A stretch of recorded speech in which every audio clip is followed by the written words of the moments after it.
Pan India లెవెల్లో icon star Allu Arjun అనేది తన సత్తా ఏంటో చాటుతున్నారు సినిమాల ద్వారా. కాకపోతే ఈ మధ్య కాలంలో మన పొలిటికల్ గా అయిన ఏపీ ఎలక్షన్స్ అప్పటి నుంచి కూడా మనం చూసుకుంటే కొంత విమర్శలు అనేవి, అదే విధంగా ఒడిదుడుకులు అనేవి కనిపిస్తూనే ఉన్నాయి. నిన్న మొన్న జరిగిన ఈ ఇన్సిడెంట్, అరెస్ట్ అవ్వటం, అదే విధంగా 12 గంటలు జైల్లో ఉండటం, ఇదంతా ఎవరు ఊహించింది? అసలు ఎందుకు ఇలా ఇంత సడన్ గా ఇంత ఒడిదుడుకులకి లైఫ్ లోన్ అవ్వడానికి కారణం ఏంటంటారు? అల్లు అర్జున్ గారిది సహజంగా మంచి జాతకం, మంచి యోగాలు, మంచి ఎంత మంచి జాతకమైన ఈ యొక్క గ్రహదశలు మారుతూ ఉంటాయి. కొంతకాలం మంచి, కొంతకాలం చెడు, ఇట్లా ఏదైనా ఒక చెడు గ్రహము అననుకూల స్థితిలో గ్రహం ఉన్నప్పుడు ఆ దశ వచ్చినప్పుడు జాగ్రత్తగా ఉండవలసిందే, ఎంత యోగం ఉన్నా. ఎందుకంటే ఉదాహరణ, అనేక మంది మన దేశ నాయకులు రాజయోగాలు సంవత్సరాలు అనుభవించి కూడా వాళ్ళు ఇబ్బందులు ఎదుర్కొన్నారంటే ఆ చెడు పీరియడ్ వచ్చినప్పుడు ఎవరైనా తలవంచాలి. ఈ మన అల్లు అర్జున్ గారిది ఈ శనిలో, అంటే నా దగ్గర ఉన్న సమాచారం ప్రకారం ఆయనకి ఒక శని వక్రించింది ఆయన బర్త్ టైం. ఆ వక్రించింది కూడా రాహులు వక్రించాడు. అది కూడా రాహు సూక్ష్మదశ ఏముంది ఇప్పుడు ఆయన. ఎప్పుడైనా సరే శని గ్రహానికి లాస్ట్ టైంలో నేను ఎలక్షన్స్ టైంలో కూడా జగన్మోహన్ రెడ్డి గారిది చెప్పాను, బెయిల్ రాదు అని కూడా నేను చంద్రబాబు నాయుడు గారిది కూడా ఈ బేస్ మీదే చెప్పింది. శని వక్రించున్నాడు. అప్పుడు ఆ వక్ర గ్రహము నుంచి వచ్చినప్పుడు చెడు స్థానంలో ఉంటే మంచి చేస్తుంది, మంచి స్థానంలో ఉన్నప్పుడు వక్రిస్తేనేమో చెడు చేస్తుంది. అది జ్యోతిష్ శాస్త్రంలో రూల్. అది ఈ వక్రించిన గ్రహము కానీ సూక్ష్మదశ వచ్చినప్పుడు ఎక్కువ హాని చేస్తుంది. ఎంత గొప్ప వ్యక్తినైనా సరే, అక్కడికి ఏ తప్పు చేయని వ్యక్తినైనా సరే అన్యాయంగా చెరసాలకు పంపించటం, లేకపోతే అరెస్టులు కావటం, ఎన్ఫోర్స్మెంట్ రైట్స్ ఇలాంటివన్నీ జరుగుతాయి. పారిశ్రామికవేత్తలు కానీ, సినీ యాక్టర్లు కానీ, పొలిటికల్ లీడర్లు కానీ. అలాంటి దశ ఇప్పుడు జరుగుతుంది. జనవరి 10వ తారీఖు వరకు ఈ టెన్షన్ ఉంటుంది. జనవరి 2025 జనవరి 10వ తారీఖు వరకు కూడా ఈ మన అల్లు అర్జున్ గారిది ఈ టెన్షను, ఈ కొద్దిగా అటు ఇటు కొద్ది ఏమి అనేది ఒక మానసిక గుగులుపాటుతో ఉంటుంది. అది తప్పనిసరి. ఫిబ్రవరి నుంచి మళ్ళీ అంత పాజిటివ్గా వస్తుంది. ఈ కేసు ఏమి కాదు ఆయన జాతకాన్ని బట్టి. ఎందుకంటే యోగాలుండి మంచి ఇది ఉన్నప్పుడు ఆ చెడు పీరియడ్లో చెడు చేస్తుంది, కానీ తర్వాత రక్షించుద్ది, మంచి వస్తుంది. కాబట్టి ఆయనకి ఏమీ కాదు, ఈ కేసు నిలవదు, ఆయనకి ఏమీ కాదు, అంత క్లారిటీగా ఉంటుంది. కానీ జనవరి 10వ తారీఖు వరకు కూడా కాస్తంత సఫలింగు, కొద్దిగా ఇంకా ఇది కొంత అనేకమైన సమస్యలకి దారితీయటం, లేకపోతే కొత్త సమస్య కూడా ఇంకోటి మళ్ళీ దారి తప్పి వెళ్తాం, ఇవన్నీ కూడా ఉంటుంది. ఇప్పుడు ఫిబ్రవరి నుంచి మాత్రం అల్లు అర్జున్ గారిది చాలా బాగుంది. ఆయన మంచి ఉన్నత స్థితి, మంచి యోగాలు ఉన్నాయి. చాలా గొప్ప వ్యక్తి. ఆర్థికంగాను అన్ని విషయాల్లో ఆయన ఉన్నత స్థితికి వెళ్తాడు ఉన్నాడు. కాబట్టి ఆల్రెడీ మనం అనుకోవసరం లేదు. అది గురుగారు, అయితే గతంలో వేణుస్వామి పుష్ప మూవీ టైంలో కూడా చెప్పినప్పుడు అల్లు అర్జున్ జాతకం గురించి చాలా గొప్పగా చెప్పారు.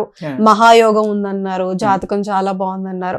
మరి అలాంటప్పుడు అంత బాగున్నప్పుడు ఈ మాత్రం ఇలాంటి చిన్న చిన్న వాటిని ఎందుకు పట్టించుకోలేదంటారు? మరి ఇప్పుడున్న ఈ నెల రోజులు కానీ, లేదంటే ఎలక్షన్స్ ముందున్న అక్కడున్న 2 నెలల టైం కానీ, ఇదంతా కూడా మానసిక క్షోభే కదా. ఇప్పుడు ఒక మనిషి ప్రశాంతంగా ఉన్నారు, బానే ఉంది మీ జాతకం అంటే ఇవన్నీ కూడా ఇంక్లూడ్ అవ్వాలి కదా. మరి అలాంటప్పుడు అలా ఎలా జాతకం బాగుంది, మహాయోగం ఉందని చెప్పి అలా ఎలా చెప్పారంటారు?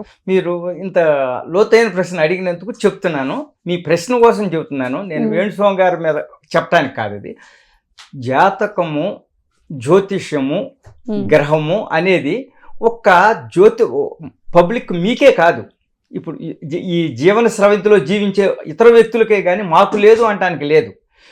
గ్రహమైన వాస్తులో పంచభూతమైన వాస్తు తప్పులో ఉన్న గ్రహమైన చెడు దశ వచ్చిన జ్యోతిష్కుడు కూడా అనుభవించాల.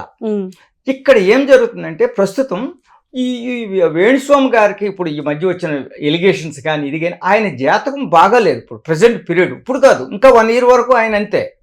ఇంకా 1 year వరకు ఆయనకి శని ఏడిపిస్తుంది. ఆయన రెమెడీలు చేసుకుంటారు. ఆయన అమాయకులేం కాదు కదా, మంచి జ్ఞాని, జ్యోతిష్ శాస్త్రంలో కొద్దిగా లోతైన అధ్యయనం చేసిన వ్యక్తి. ఎవరైనా సరే, నేనైనా సరే, నాకు ఒక చెడు పీరియడ్ వచ్చినప్పుడు నేను దాన్ని ఫేస్ చేయాలి. ఆ ఫేస్ చేసి రెమెడీస్ చేసుకుంటాం. అలాంటి సమయాల్లో ఏ జ్యోతిష్కుడైనా వారి జాతకం కూడా బాగోనప్పుడు చెప్పినవి ఫెయిల్ అవుతాయి. మేము చెప్పినవన్నీ కూడా ఫెయిల్ కావటం. ఇప్పుడు చూడండి ఎందుకంటే నేను చూస్తున్నాను ఆయన వ్యక్తిగతం, ఆయన కూడా అలాంటి వృత్తిలో ఉన్నారు కాబట్టి ఆయన చెప్పిన వ్యతిరేకం జరగటం, బయట ఇది విమర్శలకు తావస్తానికి అసలు మెయిన్ కారణం అది. నాకు చెడు పీరియడ్ వచ్చినప్పుడైనా సరే నేను కూడా జాగ్రత్తగా ఉండాలి, ఆచితూచి నడవాలి. ఎందుకంటే నెగిటివ్ వస్తుంది మాకు వృత్తి అన్నమాట.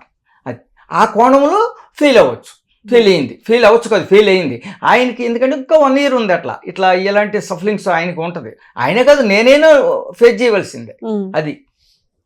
అందుకని ఇప్పుడు ఆయన చెప్పింది రాంగ్ అయిందంటారు.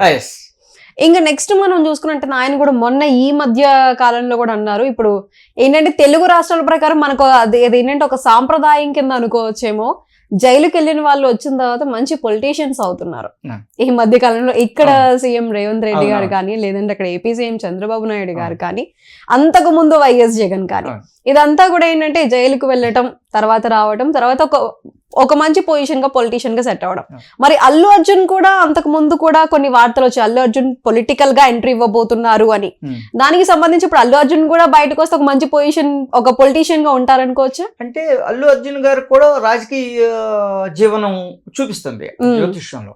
రాజకీయ జీవనం ఎంపీ అవ్వచ్చు, లేకపోతే ఎమ్మెల్యే అవ్వచ్చు, మంత్రి అవ్వచ్చు, ఇట్లాగూ రాజకీయాల్లోకి అనేది అల్లు అర్జున్ గారు డెఫినెట్ గా వస్తారు భవిష్యత్తులో.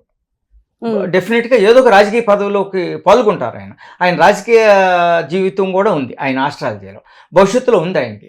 ప్రజెంట్ బాగోనంత మాత్రాన కడమాత బాగోదు అనుకుంటానికి లేదు కదా, అది అట్లా ఉంటుంది. సో అయితే అల్లు అర్జున్ కూడా రాబోయే కాలంలో ఒక పొలిటీషియన్ గా మనం చూడబోతున్నాం. ఆయన కూడా రాజయోగం ఉంది, పొలిటికల్ డెఫినెట్ గా వస్తారు ఆయన, భవిష్యత్తులో ఉంటుంది, ఆయన ఉంది ఆయన ఆస్ట్రాలజీలో.